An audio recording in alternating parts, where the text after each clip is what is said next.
Para mitra kaum dangu kocapkeun panon poe moncorong di belah wetan. Cahayana sumebar nyaangan buana panca tengah dibagiakeun ku recetna sora manuk nu patemalan jeung pada baturna. Cai ibun masih keneh ngagarenang dina tungtung daun pating carela katojo ku panon poe. Si Karmin ngagedig lempang bari ngajingjing jejer useup. Sarta dina cangkengna ngagantel korang leutik parat jalan desa beras ka jalan satapak nu tuluina kawalungan Cipeles. Jalan nu disoran ngurugtug mudun rarambu jalan ngagarisan kana beungeut tapi si Karmin teu galider jongjon lempang husukna keur. Akhirna serog ka sisi walungan regeureun heula. Panon melong kana cai walungan nu pating rariak jeung umpal-umpalan. Lila-lila gek diuk dina batu bari ngarahu. Cipeles kasohor loba laukna malah cekolot mah cenah aya sirawing.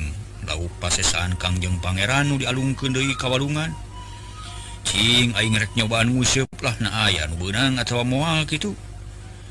Aduh, moga-moga we balad sirawing mere rejeki ka aing. Kitu ceuk si Karmin. Terus masang eupan dina useupna sanggeus rengse lung ka cai. Atuh lep useup ngalalep si Karmin diuk bari mencrong ka cai walungan. Sanggeus rada lila para mitra sadaya useupna karasa aya nu nyangut nud seot. Aya nu mawa si Karmin rikat mecatkeun useup tapi para mitra hampang teu beunang naon-naon. Pamjados ya naon anu ngahakan useup aing atuh.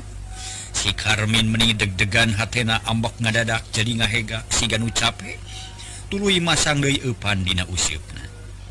Kitu jeung kitu we meunang sababaraha kali nu akhirna useupna disanggut. Ku keuyeub sagede peureub si Karmin gegelendeng bari ngajejek keuyeub nepi ka remu. Ih sia aing mah. Lah ka dilebok keuyeub. Cenah naon geus meunang kitu patut dasar saton